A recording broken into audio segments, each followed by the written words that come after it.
Dando sequência, então, à nossa aula 3, vamos começar, então, a aplicar o método de diferenças finitas para a resolução de equações diferenciais parciais do tipo elípticas. Então, no outro vídeo a gente viu como classificar as equações, agora vamos começar a aplicar o método para as elípticas. Tá? Então, quais são os objetivos desse vídeo? Primeiro, a gente vai ver como discretizar um domínio de solução bidimensional. Então, vamos passar aqueles problemas 1D que a gente estava resolvendo anteriormente, agora para problemas bidimensionais. Vamos ver como discretizar EDPs elípticas e condições de contorno associadas a ela. E obter uma equação algébrica para cada ponto do meu domínio discreto. A gente vai ver aqui que aquelas etapas, aquela sequência de etapas que a gente utilizou para a resolução de PVCs, aqui vai ser essencialmente a mesma, tá? O que vai mudar, claro, é como eu lido com cada uma daquelas etapas. Tá? Bom, só recapitulando rapidinho aqui, então quais são as características gerais das EDPs elípticas? Primeiro, que o domínio de influência de qualquer ponto é igual ao domínio de solução, ou seja, qualquer mudança que eu faça em qualquer ponto do meu domínio vai afetar todo o resto do meu domínio. O domínio de dependência de qualquer ponto também é igual ao domínio de solução, né? Ou seja, para mim saber o que acontece num ponto, eu preciso saber o que acontece com todos os vizinhos dele. E isso normalmente está associado com problemas de equilíbrio, tá? Sistemas que não variam com o tempo, mas variam ao longo do espaço. Bom, antes de resolver um exemplo aqui de aplicação de EDPs elípticas, tá, vale comentar um pouco sobre a discretização de funções de várias variáveis. Nos vídeos anteriores, a gente obteve a formulação de discretização por diferenças finitas a partir de uma série de Taylor aplicada numa equação de uma única variável, numa f de x genérica lá que eu tinha. Bom, como eu posso relacionar isso agora então com funções que variam ao longo de mais de uma direção, por exemplo, que elas variam ao longo de duas direções? Bom, a primeira coisa que eu tenho que lembrar é que, assim como as funções de uma única variável, elas eram discretizadas como vetores, né? Ou seja, eu tinha a minha solução, por exemplo, y de x, que seria a minha solução contínua, eu transformava essa solução num vetor, tá? Com uma única direção, que ia representar a solução ao longo de uma direção.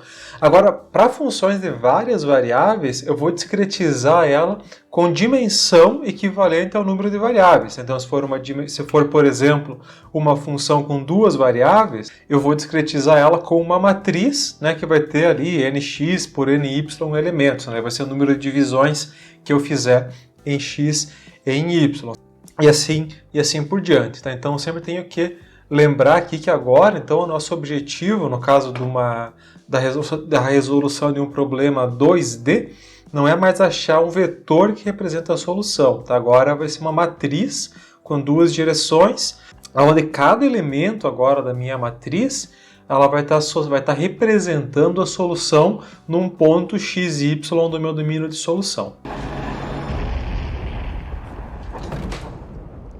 At last. Welcome, Neo. As you no doubt have guessed, I am Morpheus. It's an honor to meet you. E como eu faço, então, para discretizar as derivadas parciais, né, as derivadas em função de uma das variáveis, agora que eu tenho, então, funções com várias variáveis? Bom, existe uma expressão para a série de Taylor para funções de várias variáveis que a gente poderia estar utilizando, mas uma maneira um pouco mais simples de a gente chegar na mesma conclusão é fazer uma analogia com o conceito de derivadas parciais comum do cálculo, que é o seguinte: se eu estou derivando em função de uma variável, eu vou manter as demais constantes. Então, por exemplo, aqui imagine que eu tenho uma função de duas variáveis x e y, e eu estou derivando ela em relação à variável x, usando o esquema central aqui, por exemplo. Então, eu vou associar dois índices, a minha variável i e j, por exemplo, então i associado a x e j associado a y, e quando eu estiver derivando em relação a x, eu mantenho o índice j constante, e varia somente o índice associado à minha variável x, né, que é a variável que eu estou derivando aqui. Derivada segunda, mesma lógica, né, vou usar aqui também o esquema central, mantenho o j constante, que avalio aqui i menos 1 e i mais 1, E se eu trocar agora, né, se eu avaliar, por exemplo, a derivada em relação a y, eu faço o oposto, né, mantenho o i constante e vario o j para ter a derivada aqui. Né? Lembrando, claro, né, que o meu delta também tem que estar associado com a variável que eu estou derivando. Né? Então, delta x aqui, delta y aqui. Ok, vamos fazer um exemplo, então, de aplicação de equações elípticas, tá? Eu vou resolver esse exemplo aqui, mas as etapas de solução, elas vão ser essencialmente as mesmas para qualquer equação elíptica, tá? Então, entendendo bem esse caso aqui, depois eu só preciso reformular o meu problema para pegar a equação, as condições de contorno associadas. Então, primeira coisa, imagina que eu tenho esse exemplo aqui de transferência de calor num objeto sólido com geração de calor, tá? Onde vai ser descrito por essa EDP aqui. Então, como os meus coeficientes aqui geram uma EDP elíptica, né? Esse termo S aqui, esse termo fonte, o termo de geração de calor, não vai influenciar a classificação dela. Então, eu tenho esses dois termos aqui. Do ponto de vista físico, né, esses dois termos aqui vão descrever como o calor é conduzido através do material e aqui como ele é gerado. E eu vou resolver essa equação considerando esse domínio de solução aqui embaixo. Então eu peguei aqui um domínio com condições de contorno bem diversificadas, né, e um domínio aqui com formato tipo L, para a gente ter um problema aqui um pouco mais interessante para trabalhar. Tá? Então agora eu tenho essa região aqui, com condições de contorno, algumas que são o valor definido, né, condições de primeira espécie, valor fixo, algumas onde a derivada é definida, de condições de segunda espécie, e uma condição aqui onde eu tenho uma igualdade da derivada com uma função que envolve a minha variável dependente. Então, isso aqui seria, por exemplo, né, o material que está com algumas extremidades mantidas em temperatura constante.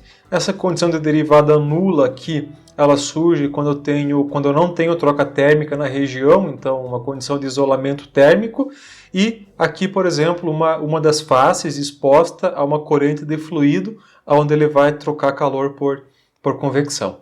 Ok, então vamos começar a resolver esse problema. Primeira etapa sempre é discretizar o meu domínio de solução. Então, qual que é a diferença agora dos problemas que a gente fez anteriormente? O nosso domínio agora é um domínio bidimensional, tá? É essa região aqui definida por esse comprimento 2L, aqui, altura 2H, menos esse pedaço aqui. Então, eu tenho que discretizar esse meu domínio bidimensional, pegar esse domínio e dividir ele em pontos. Por exemplo, como eu fiz aqui, tá? Então, uma coisa que vale a pena comentar, vejam que eu coloquei, por exemplo, aqui na variável i, né? Então i seria associado à direção x e j à direção y, e ao invés de fazer ele indo de i1 até nx, eu coloquei o ponto nx aqui no meio do meu sistema. Por que isso?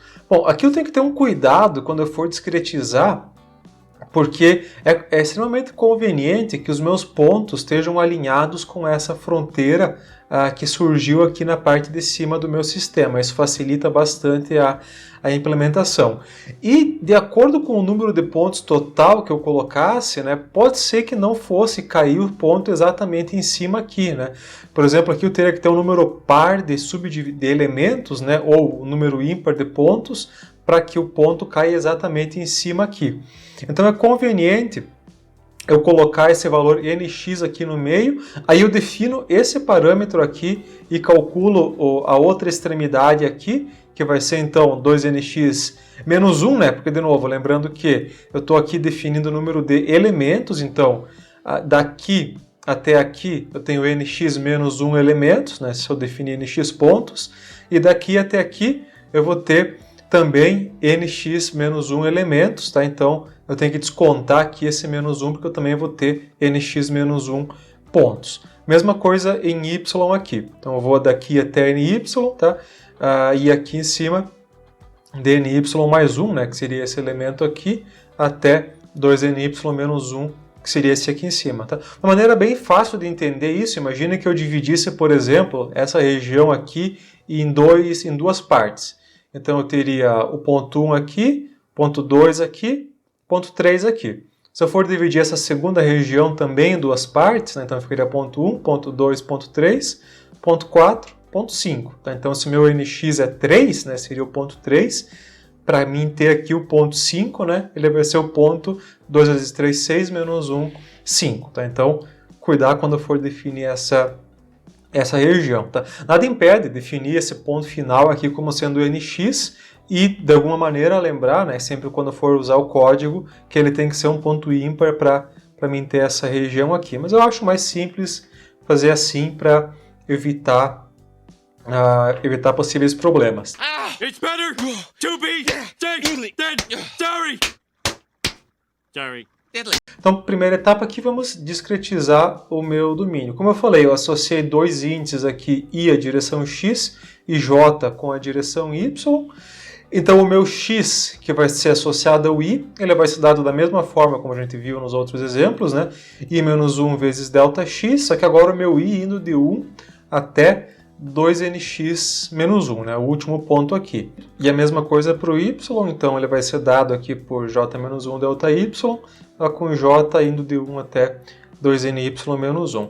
E os meus deltas, tá? Lembrando que eu defini lá em cima o h como sendo a distância aqui do x igual a 0 até o ponto central aqui, né? Meia distância total, e o L, aliás, desculpa, o L, né? Como sendo meia distância total aqui, e o H como sendo a meia distância aqui na vertical. Então, o meu ΔX, né, considerando ele constante também, vai ser o L dividido pelo número de elementos que eu criei nessa direção aqui, que vai ser NX menos 1, e o H, a mesma coisa, né? O ΔY também é associado com o H pelo número de elementos aqui nessa direção NY menos 1. Segunda etapa, discretizar a IDP e as condições de contorno associadas ao meu problema. Então, aqui, para ficar um pouco mais simples, eu numerei as 6 condições de contorno que nós temos aqui, só para se localizar mais fácil. Então, coloquei elas aqui numa ordem horária, começando por essa condição aqui embaixo. Tá? Então, essa é uma condição bem simples, uma condição de valor conhecido. Então, eu vou atribuir a essa fronteira aqui o valor 100, né, que é o quanto vale a minha temperatura nesse ponto. Tá? E quando a gente fala aqui no sistema bidimensional, as minhas condições de contorno elas vão ser aplicadas ao longo de uma direção, de uma reta, aqui no caso, né, de uma direção ao longo de todo esse segmento aqui. Assim como as condições de contorno de um PVC eram num pontos, aqui no sistema bidimensionais elas vão ser uma reta. Se for um sistema 3D vai ser um plano e assim por diante. Então, um dos índices vai ficar constante e o outro índice vai variar dentro de um certo intervalo. Então, qual índice que vai ser constante aqui? Se eu voltar aqui, né, lembrando, eu coloquei o I para o X e o J para o Y. Então, essa fronteira aqui, que equivale à minha parede 1, ela está sempre associada ao meu índice I igual a 1. E o meu J está variando de 1 até NY. Tá? Então, veja que eu vou aplicar essa condição fixando o índice I aqui em 1 e o J variando de 1 até NY. Tá? Com isso eu cubro todos os pontos dessa fronteira. Lembrando, né, que o nosso objetivo aqui é obter uma equação linear para cada um dos pontos desse meu domínio discretizado aqui. Parede 2, né, que seria essa aqui em cima. Então eu vou ter uma condição de derivada nula. Então derivada eu vou ter que discretizar. E uma derivada em relação a y. Então se eu estou derivando em relação a y, o meu i fica constante, né? Então vou manter o i constante e vou variar o y. Como eu estou num ponto onde não existe um ponto acima aqui, eu vou ter que utilizar um esquema para trás para discretizar. Então lembrando que o meu y aqui vale ny, então a derivada, usando o esquema para trás, vai ficar aqui a temperatura no ponto ny, menos ela no ny menos 1, né? Seria o ponto adjacente embaixo, igual a 0. E eu vou aplicar ela para quais valores de i? Bom, veja que aqui a gente tem uma inconsistência que surgiu aqui no vértice do meu domínio. Por quê? Eu tenho uma condição que está dizendo que aqui a temperatura tem que ser 100 e a outra condição que está dizendo que a derivada tem que ser 0. Então, eu não tenho como, obviamente, satisfazer as duas condições ao mesmo tempo. Tá?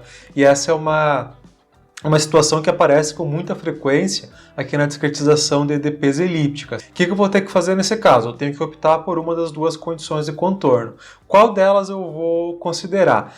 Bom, em essência, tanto faz, tá? Porque pensando que aqui está um domínio relativamente grosseiro, com poucos elementos, mas eu vou ter que pensar que isso aqui vai ser uma região relativamente bem pequena do meu sistema, esse último canto aqui, então ela não vai ter uma influência tão grande em todo o resto da minha solução.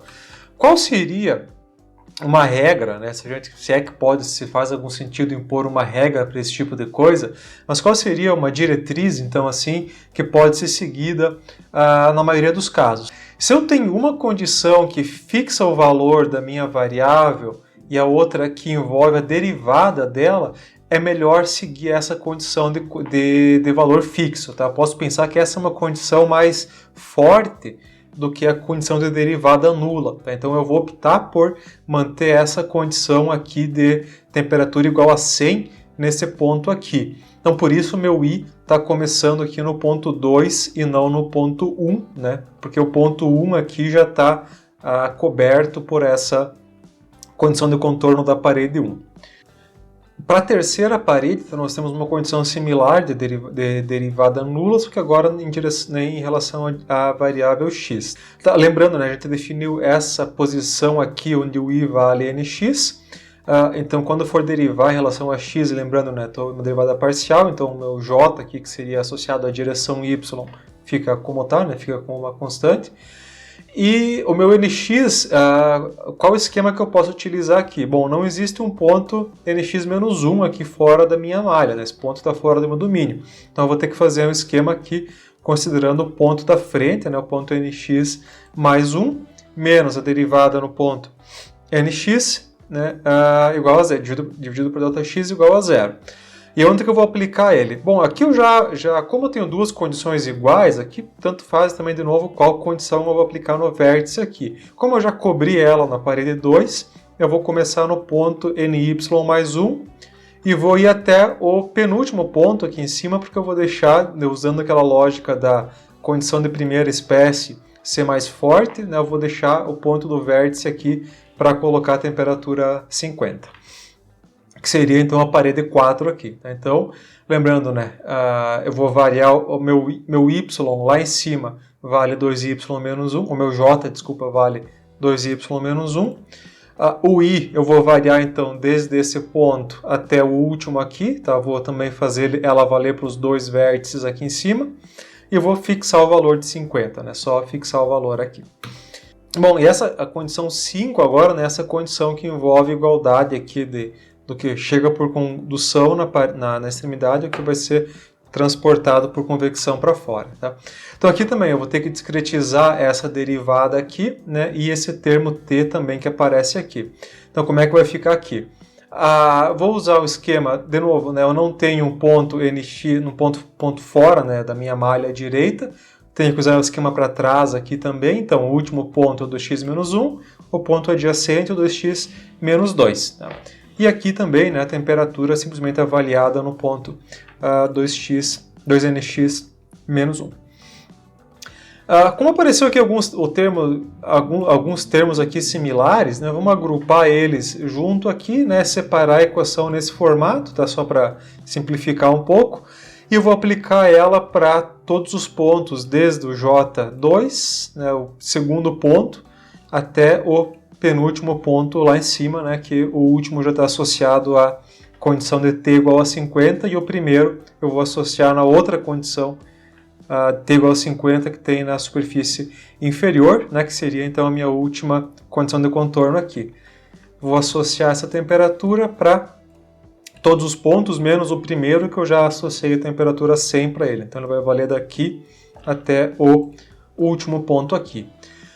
Muito bem, então com isso nós temos as nossas 6 condições de contorno discretizadas aqui. Então nesse ponto é importante que todo o meu perímetro aqui do meu sistema esteja com as suas equações associadas. Tá? Aqui a gente viu aqui que com essas 6 equações a gente cobre todo o perímetro do meu problema, tá? Mas é sempre um exercício legal de fazer nesse ponto, conferir se os meus índices estão permitindo com que todo o perímetro aqui seja coberto. E por último, então, vamos discretizar a equação diferencial, né? Discretizar os nós internos da minha equação. Aqui eu vou utilizar um esquema central para as duas variáveis, tá? Não tem por que usar um esquema diferente aqui. Então vai ficar aqui a derivada em relação a x, né, mantendo j constante. Aqui a derivada em relação a y, mantendo i constante. E o termo aqui de geração. Tá?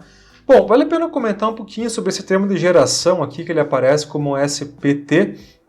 Então, uma reta, basicamente, né, envolvendo a minha variável dependente e a temperatura. Tá?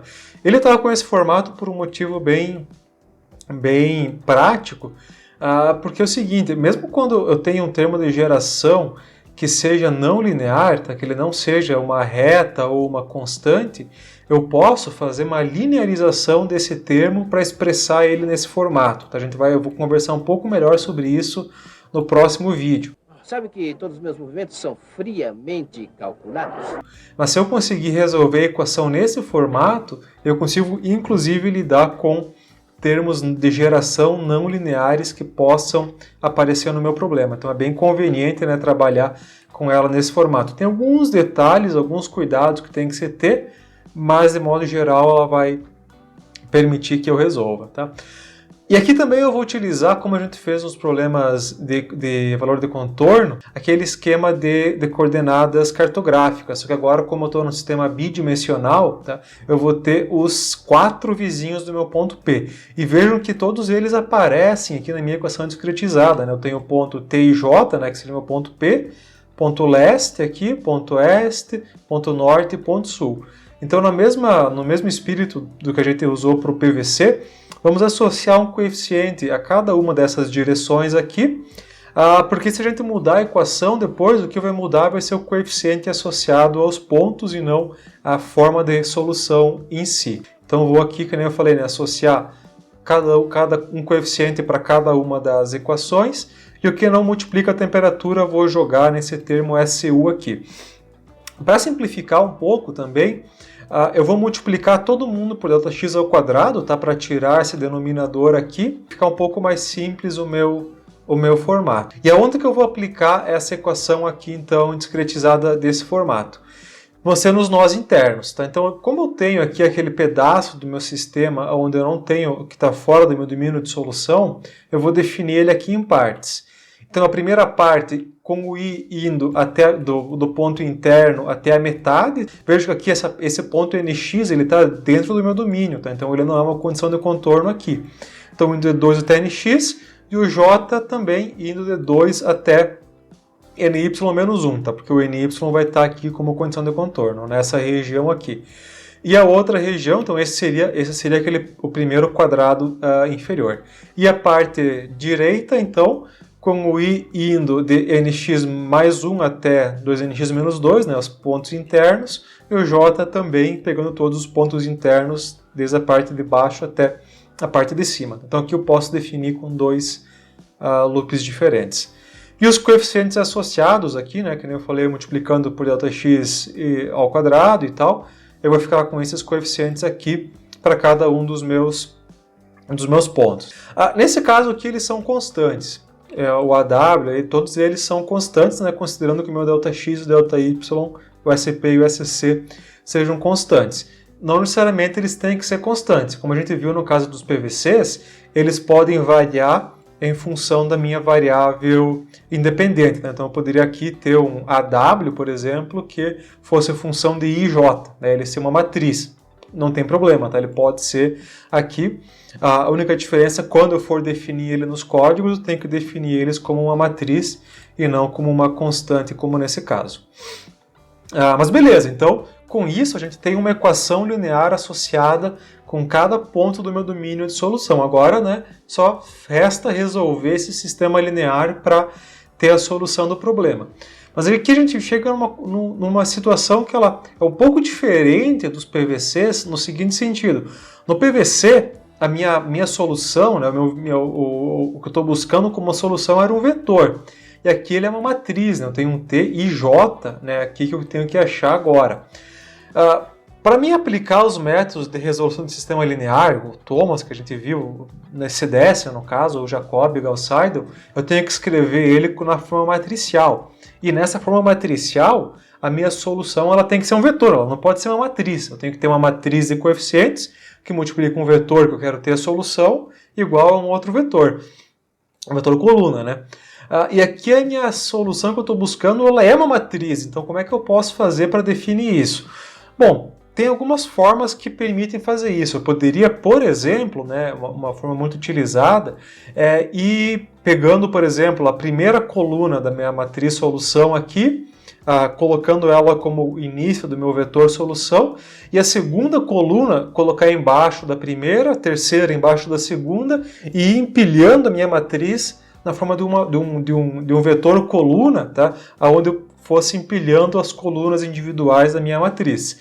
Só que para fazer isso e associar o coeficiente da matriz, os coeficientes certinho com cada uma dessas colunas, dá bastante trabalho, tá? Então seria muito conveniente se a gente conseguisse resolver esse sistema linear sem precisar escrever ele numa forma matricial, porque aqui vai dar mais trabalho escrever ele como uma forma matricial do que resolver o problema em si. E por sorte, né, existem algumas maneiras que a gente pode fazer isso, tá? Próximo vídeo, então a gente vai ver como resolver esse tipo de problema aqui, como resolver esse sistema linear sem precisar definir ele na forma matricial. Então, vamos ver isso na sequência.